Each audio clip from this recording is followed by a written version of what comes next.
In this special edition of Radio ISR, Carlos tells us all about his big reveal. With you unveiling the car for the first time to the customer is not only exciting for the customer, it's also exciting for me as well because I see. We hear all about the rule of sevens. If someone has an absolutely brilliant delivery experience, they will tell one person about it, but if they have a shoddy experience, they're going to tell 7 people. Dave seals the deal. And I said to her, hang on a minute, you've got seals in the back of your car? She looked at me like, what? I said, no wonder it's full of water. Carlos offers his customers a small token of appreciation. So just by taking the extra time, on that special day, not only to make them special, but to actually, give something I think they really do deserve. It's actually proper handover review. So Carlos, Dave, thanks very much for coming to the studio today. You're welcome. You're more than welcome. The reason why we're here today, boys and girls, is that we're going to cover a video that's coming out next week, and it's all about how to do a good professional handover of a new vehicle to your customer. And clearly this is probably the most important aspect of the sale. So forget about taking the lead and closing the deal and turn it into an order. We all know they're really, really important. But at the end of the day, your customer has bought the car, has now taken delivery, and this is for them the most important step. And of course, we should try and make that as very, very important to them as well and make it very, very special. So I have a gentleman here, his name is Carlos, and Carlos works in Aviano Air Base in Italy. And one thing I can tell you he does really, really well is the handover of the vehicle. So Carlos, over to you. Why do you think that's so important? Well, as you said, Paul, the handover, the day of the handover is the most important, to me anyway, for the customer. So we as independent sales representatives, a lot of times we have to deal throughout the sales process, transport delays, production delays, what have you. But it's really on the day of the handover to leave a lasting impression on the customer that's now going to lead into referral business, customers knowing that you're on your side just by taking the extra time, on that special day, not only to make them special, but to actually, give something I think they really do deserve, as actually proper handover of the vehicle. Yeah, it seems like a lot of common sense, but believe it or not, I've observed a few shoddy deliveries in my life, and I don't think everybody gets the same stellar service upon delivery, so it does vary by person by person. I've watched the video, so I know what's going to come out next week when after this podcast goes out, and I've looked at kind of what you're doing when you go through it, but there's definitely a lot of product knowledge that you seem to be putting into your handover. Is that correct? That's correct. Product knowledge is key.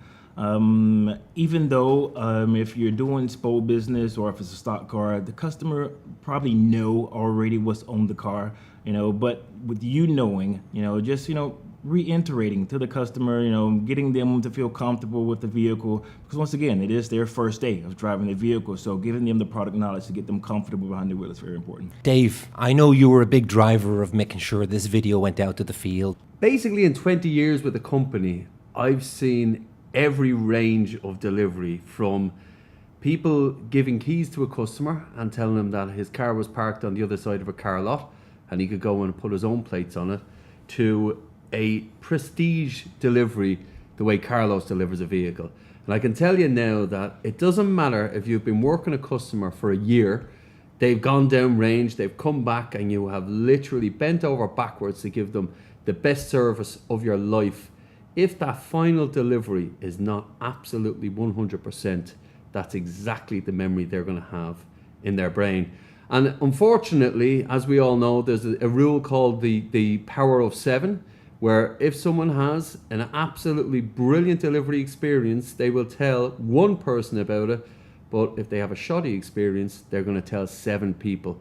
So your chances of getting a referral, your chances of expanding your business, it all comes down to this one moment, and a lot of the time people are not giving that the importance that it deserves. For example, I've seen certain deliveries where someone's very busy, they have customers lined up waiting to maybe order a vehicle, and they will rush the delivery to try and get some new business in. Now, I understand that, but that's where the power of an appointment can come into it, where you can turn around and say, I'll make an appointment for you to pick up your vehicle at 1500 tomorrow, so I can give you the time that you deserve to make sure this delivery is an experience you're not going to forget.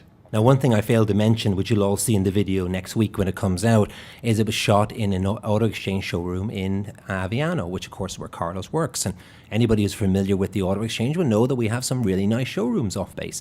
And of course, it really looks very nice and professional when Carlos, of course, doing this handover. And some of the guys maybe who's working on base and don't maybe have quite the same conditions could look at that and say, I could never deliver a vehicle in the same sort of conditions. What do you say to that, Carlos? No, I mean, I'd say that's completely false. I mean, whether you have a showroom or if you're having to deliver the vehicle, outside of the showroom, which sometimes is the case there as well, because, sometimes you don't have the space, so you have to make do.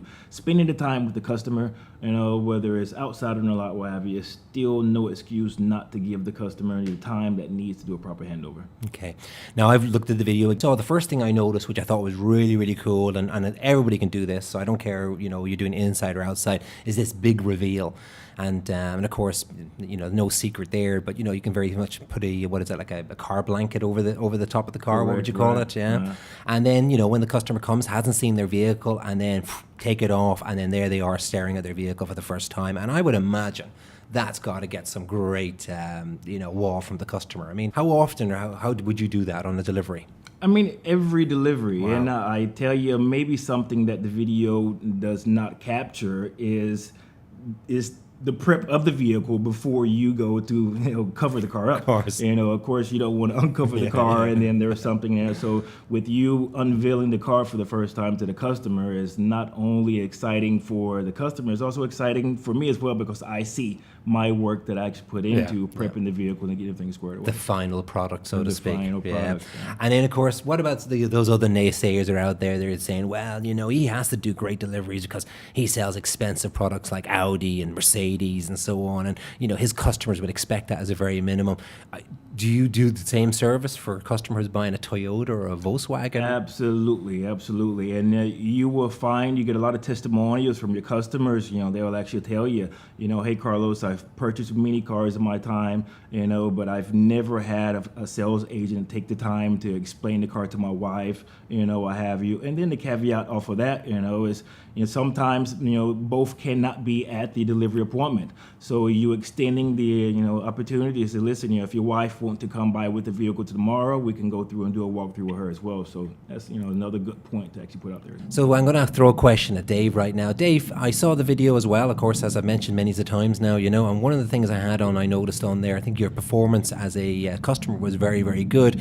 And I very hear, authentic. And I hear that there may be an Oscar nomination in it for you. Yeah. I think, if I get passed over, put it this way, I'll be very upset. I really put my heart into it. And I think that everyone will be convinced, even though I wasn't mic'd up. I was like a mime, like my everyday life. So Dave, you've delivered a lot of cars yourself, obviously, and I know you're a big believer in this. Have you got any nice little stories of a delivery, anything that stands out in your mind? Every one of my deliveries was absolutely perfect. Good man. Yeah, absolutely perfect. I remember one, however. I was down in Aviano one day, and I just arrived down, and there was a girl who picked up her car, and as far as I was concerned, it was a Ford. What was the van called? The Ford Windstar. Ford Windstar back. So that's going way back. Yeah. And she came in the next day, she was very upset and she was very angry because it rained that night and unfortunately the trunk of her car filled up with water. So she turned around and she was freaking out, and with the sun down in Italy, the seals, she said to me, the seals in the back of the car, the seals up on the roof, in the back, the seals have shrunk. And she says, and it's full of water because of the rain, and what are you going to do about it? And I said to her, hang on a minute, you've got seals in the back of your car? She looked at me like, what? I said, no wonder it's full of water. You can't keep seals in a minivan. Anyway, I turned it into a humorous back and forth, and we got her fixed up with a warranty, and obviously she had the OPP because everyone needs OPP. So she got a rental car as we fixed up her vehicle. It was under warranty and everything was fine.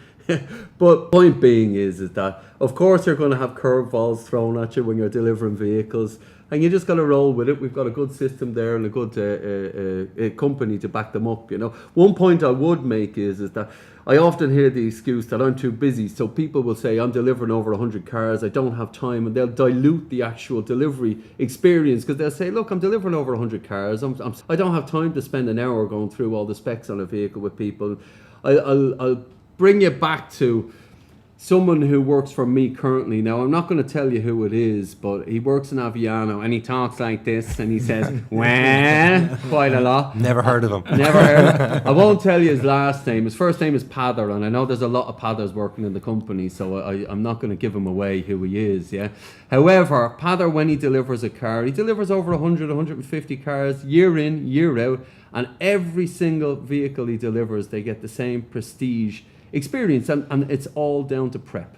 He knows the day before he's doing a delivery, he knows that there's 3 or 4 deliveries going down, he has all the vehicles detailed, and then he gives them times of when they need to pick up the vehicle. So instead of turning around and having that customer who, you know, dare I say it, but certain customers are very time driven and maybe a little bit forceful in saying, I need the car now, I need the car now, I need the car now.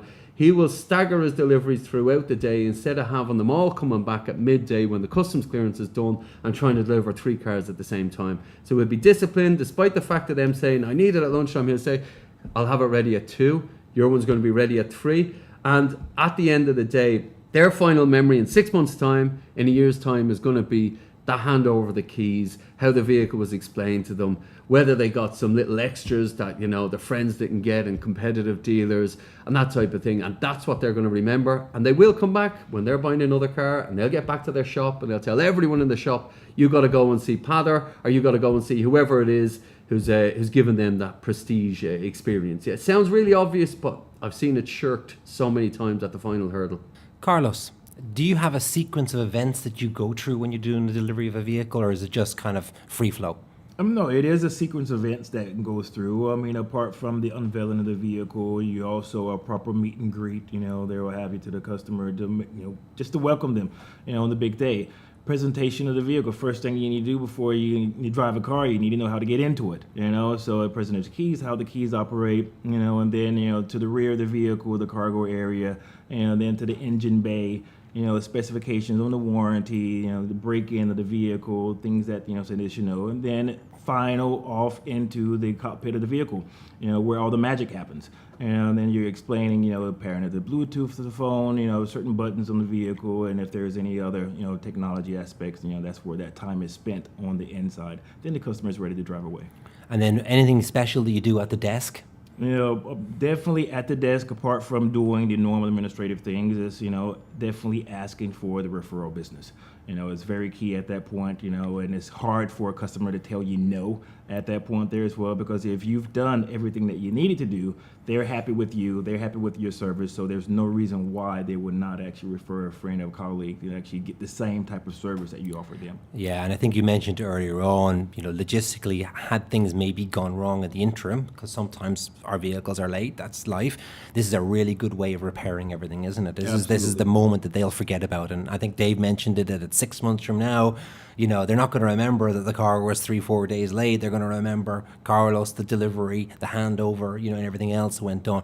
Do you also throw in a free gift to your customers as well? Yes, you know, free gifts, you know, there as well as given to them as a small token. I mean, there's not enough that, you know, too much we can do to thank our customers, you know, for the business, but, you know, a small token, you know, on that special day, you know, as a memory, whether it's a, you know, small bouquet of flowers, you know, or a bottle of Prosecco, what have you, definitely, you know, pushes the whole presentation that you've given before over the edge. Yeah, there's a lot of information on the internet about this, and I've done a little bit of research, and one of the big things, even a small $3, $4, $5 gift makes a huge difference for somebody. They really do. That makes them feel special. Absolutely. Gents, look, before we draw this podcast to an end, is there anything else you want to add to it? I'd love to give you a little analogy that Rob MacDonald was telling me about when he was picking up his R8, which is a 150 grand car, and he's 1 month from picking up the vehicle. In the mail, he got a framed picture of him picking up the vehicle, and it's still on his desk to the day. And he says, ever since he got that, every vehicle he's bought since has been through that guy and through the dealership. And he's referred countless people to use him as well. And the guy is about 400 kilometers away from where he lives. So it's not like he's a local dealer. I mean, the dude is miles away. You know? Now, could we mirror that? Of course, we could mirror it with, you know, a frame picture going out to an NPO. But A simple way of doing it would be to actually store the pictures that you take on the day of delivery, and then have a reminder set for yourself on your sales track on your ST15 that 1 month from the day or 6 months from the day, you actually email that picture to the customer and say, I hope everything's still working out perfectly with your vehicle. Really simple, and that one doesn't even cost you anything, you know. Another thing to do is in your gifts at the end, put a little gift card in there. You can buy the gift cards and then have them all filled out with a little referral card inside it. Give that to them so it goes inside their wallet, and then they'll be thinking of you as well. But little things that will set you apart from your competition, whether it be in your office or off base or used car guys or whoever your competition is, just going the extra inch at that final hurdle will win you referrals, and it's definitely something that should be done with every single customer. Brilliant stuff. Well, boys, thanks very much again for coming into the podcast. I really, really appreciate it. Love chatting to you today, and hopefully we can do it again sometime in the future. Thanks, Paul. Made my pleasure. That's it, ladies and gentlemen, for Radio ISR. This time next week, you're going to be able to view Dave and Carlos's video, and you'll be able to see exactly how the handover went.